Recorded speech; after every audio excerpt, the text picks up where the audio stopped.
Okay, ATL Kool-Aid drinkers. This is Eddie coming at you. Are you picking up this video? Give me a thumbs up, subscribe, ring the notification bell so every time I put up a video, you got it coming up to get some of this Hawks, Georgia Tech, Georgia Bulldogs, and Atlanta Falcon commentary that I'm going to be bringing to you. Most of it going to be my opinion and, commenting on certain parts of the games and stuff like that. But I want to come to you with this real quick one right here. The Hawks is playing the Memphis Grizzlies tonight. They lost the last game to Wembyama and the San Antonio Spurs, and it's like gonna be one of these years where the Atlanta Hawks is having to play basketball with the referees not on their sides. But that's the way it is sometimes. It's you just have to learn how to do it. And my advice to them: if the ball go in the basket, that is one call that the referee cannot take from you when the ball go into the basket. So whatever Bogey got to do to get his ball falling, you is the key to us winning, Bogey. Zach, you is the key to us winning. We need you to hit your shot. This is very important to you hit your shot. And I want to say to Vic Krejci, if you don't learn how to score, we're going to have to replace you at point guard, man, because I'd rather have Keaton Wallace up here, tell you the truth. I wish they would go ahead and bring Keaton Wallace up here since Kobe cannot play, since we got to notice that Kobe is not going to be playing, and we know that Seth Lundy have been released. So, therefore, we got to do something, to make things better. And I just want to say that even though we had in that last game against the Spurs, the Atlanta Hawks had several times of winning that game in the ebb and flow of the game, and we had a knockout time when when Bogey missed a wide open shot that would have been a knockout point right before halftime if Bogey would have just hit his shots. Uh, and Trey Young at the end of the game, I just want to say this: at the end of the game, before we went into the end, and we were playing with 8 seconds left on the clock, Coach, you has got to call a better play than ISO with Trey Young. You got to run a pick. I saw the pick, but it should have been a double pick. If you were gonna set it up for Trey Young to shoot that ball, you got to give him every opportunity to shoot that ball. And there's no problem with 8 seconds or 10 seconds left in the game that you have a person to play the ISO. That's the way I would call it. But I would call it to the point where it's no problem. I mean, I would call it to the point that I would expect my superstar to come through though, really. Trey Young, you always get in this spot. Now if you miss the next one, we might need to have Hunter or somebody. We might have to take Hunter or put it in Jalen Johnson's hand at the end of the game to take that 8 second, that 10 second runoff shot. You should never pass the ball. It should be like in your backyard, and you should count down 10, 9, 8, 7, 6, and you're going to either make your decision to, especially in the game when the game is tied and you shooting the winning shot. And you got two decisions: either shoot to go toward the board and try to get it in like this, or shoot a pull up jump shot. All you need is a score to win the game in that sense. Get fouled, hit the free throws or whatever, which Trey Young had at the end of the game, which he did, was to try to hit those foul shots. And if he would have hit those two foul shots, the game would have been totally different, and we would never have to go into overtime. So I mean, I can't get mad at the coach because coach actually put the players in the position to win, and they just didn't come through. They didn't execute. Trey didn't execute on his free throws, and Bogey didn't execute on his wide open 3-point shots. I don't know what his problem is. Zach, you didn't execute on your 5-foot jumpers. You got to go practice off the backboard. Stop. Okay, let's do this, man. Let's do something a little bit different. Go and get to know the backboard. Because obviously you don't know the backboard. You don't know what type of English you put on the ball. You don't know spots on the backboard because it's more than several different spots on the backboard for the ball to go into the rim. And obviously you haven't had time to practice that. That would not be my advice to you, is to practice on landing up off the backboard. But I want to say that I hope the Hawks can come in. Since Since the Hawks beat the Celtics, they have been on a run now. They got 17 wins, and like it was like a boost for them, man. It just one of those things. It was a boost for them. They beating up on everybody. You see what I'm saying? Since they got embarrassed by the Hawks, and I guess that was their motivation. And the Hawks had some kind of a letdown, but I hope they don't let that letdown as a, making that high run at being a Emery Cup champion, and you went in there and everything was on high, and you winning all these games, 6-game winning streak and all of this, and now it's over, and then you're gonna have a letdown in your intensity of how you want to win, or your mentality on what it takes to win the game. So my thing is that I hope that you go ahead and do better.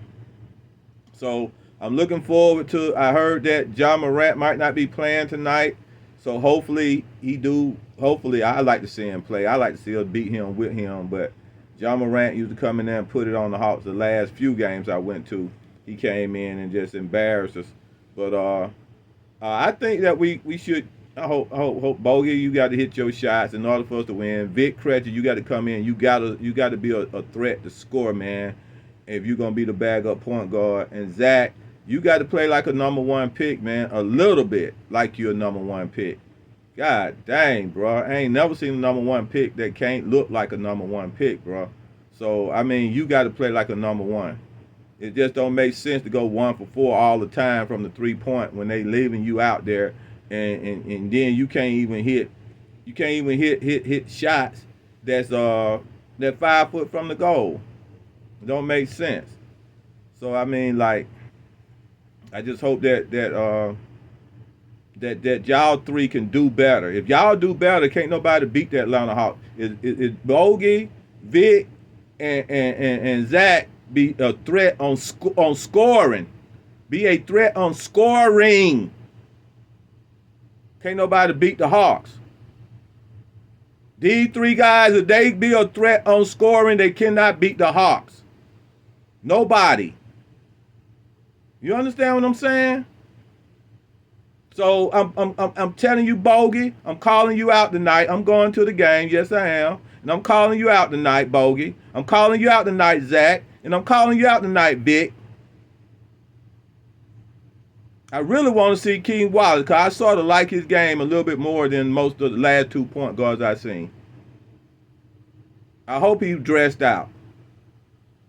Now, as for me going on to the Falcons, there's a lot of stuff coming in about the quarterback, Penix coming in to be the quarterback for the Atlanta Falcons this weekend on Sunday.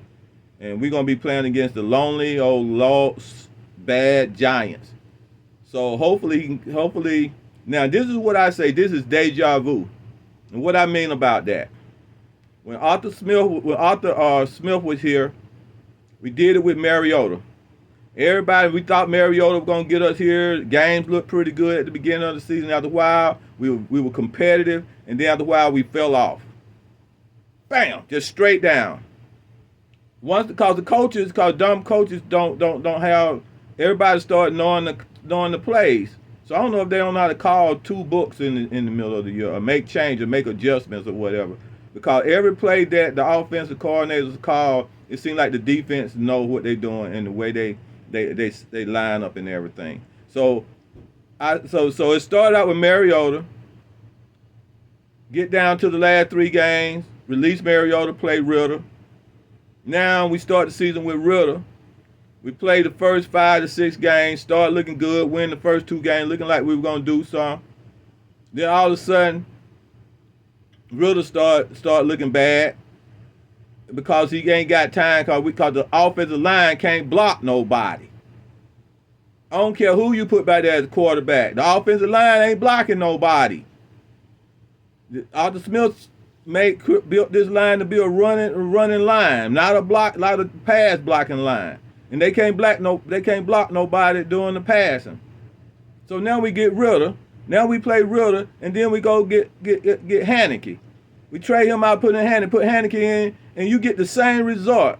And then the last game we play Ritter, put him back in the last game against Carolina, and then coach made some stupid, dumb calls that ain't helping the quarterback out. And I ain't saying Riddle was just all this big time quarterback, but it was the same result. We didn't make the playoffs. We lost to the lonely Carolina Panthers. Now here we are again. Same thing. We started out, your boy, Kirk Cousins, looking like he gonna be this big time quarterback. Yeah, we didn't look good, but then we got competitive. You know, we almost we beat some of the best teams, played them down to the wire. The comeback, the comeback against the Philadelphia Eagles and driving it down the field, the 500 yards. We beat Tampa Bay twice. We beat everybody in our division. We beat and then we turn around and come back, and now we starting to lose again, because it looked like the new coaches and the offensive coordinators ain't making no adjustment, and the other people in mid season are made adjustment, and they reading everything that we doing. They know our pass patterns. They know when we gonna run the ball. They know what running play we running. They know everything. They ain't showing nothing different. The offensive coordinator ain't making the team look different. You ain't going to a second half season coming out looking like a different football team, making the thing so your lineup and the way you setting up to get ready to run plays where the other opposition won't know what you're doing. So my thing is that it ain't the quarterbacks. It's these first time new coaches that don't know what the heck they doing. Now I hope that the coaches does a lot better, and I hope the offensive line does a whole lot better. But that ain't gonna make it easy for Penix. Now, the only thing that's different between Penix and Kirk Cousins, in actuality, is that Kirk Penix can run the ball. That's the only thing different. He can run better. His legs are better. I don't know if he's smarter than Kirk Cousins, but at the same time, he can run the ball. Okay? So I guess when the line break down or whatever, but think about it. Riddle could run the ball too. Mariota could run the ball too. That didn't help us win because the dumb coaches don't know how to call football games. Okay? So if you want to win a championship, I already tell you like this. If you want to win a championship, if an organization want to win a championship, a city want a championship, it starts with the ownership. Ownership get the right management. Management go get the coach with a real good resume. Please look at their resume before you hire them. We do not, Atlanta haven't had no championship. We cannot afford to keep getting these rookie coaches, these green coaches. We can't keep getting these Dan Quinn, first time. Raheem, second time. Didn't win where he was at the first time. We can't afford that. We got to go get some coaches that have some pedigree. Somebody who was up under some pedigree. Hey, go start trying to get your boy from Alabama. Go start begging him for the next 2 years, because you're going to have to replace Raheem. Go get a coach with some pedigree. I see North Carolina went and got the coach we should have got. So my thing is that I hope I'm wrong, but it seems like deja vu to me. We got a rookie offensive coordinator, second time really a rookie head coach, a rookie defensive coordinator, backed up by a coach that's on the field that's really good. Okay, so that have some sense. I saw the way that the defensive players surrounded him after they made their plays. So that means they gave the love to him for making those calls. So what we got to do is that we got to stop getting Atlanta need championships. Organization off the blank. Stop hiring these rookie coaches. If your manager keep hiring rookie coaches, fire him. Hawks, you got Quinn, Coach Quinn.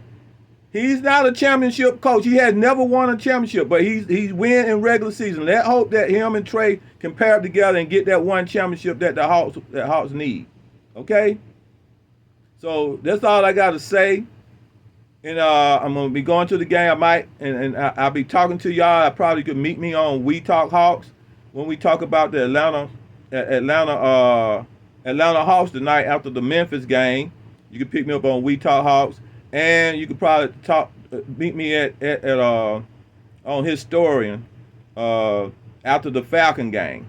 Okay. So just I'm gonna say go Hawks. I'm going to say, go Falcons. Go Georgia. So let me say this right quick before I leave. I just saw the game. Notre Dame beat up on the boys, on Indiana. So it looked like Georgia going to be playing Notre Dame. And it ain't like the first time. Last time we beat the whoop on them. So you know why Georgia win? Because of the coach, dude. The coach we got came from up under. He was a coach up under. He saw the master Nick Saban coach before he came to Georgia. You understand what I'm saying? Now he in Georgia and he battled with Nick Saban in the SEC in the championship till he broke through. Okay? So Georgia got that coach. He the head coach that win games. So until Atlanta Hawks and Atlanta Falcons does that, and the Braves got to go do that too. Because that dude over there who head coach now, he got to go. But anyway, the manager, the coach, whatever his name, he got to go. See, I already erased a lot of these guys out of my mind. I can't even call their name no more. Because they ain't no good coach. All right? So, I want to say, if you see this commentary, give a thumbs up. Okay, leave a comment to, give your opinion on my commentary. Ring the notification bell and subscribe. So every time I put up a video, we should be ready to rock and roll. Okay, so see you on the back end. Talk to you later. Caw, caw, caw, caw.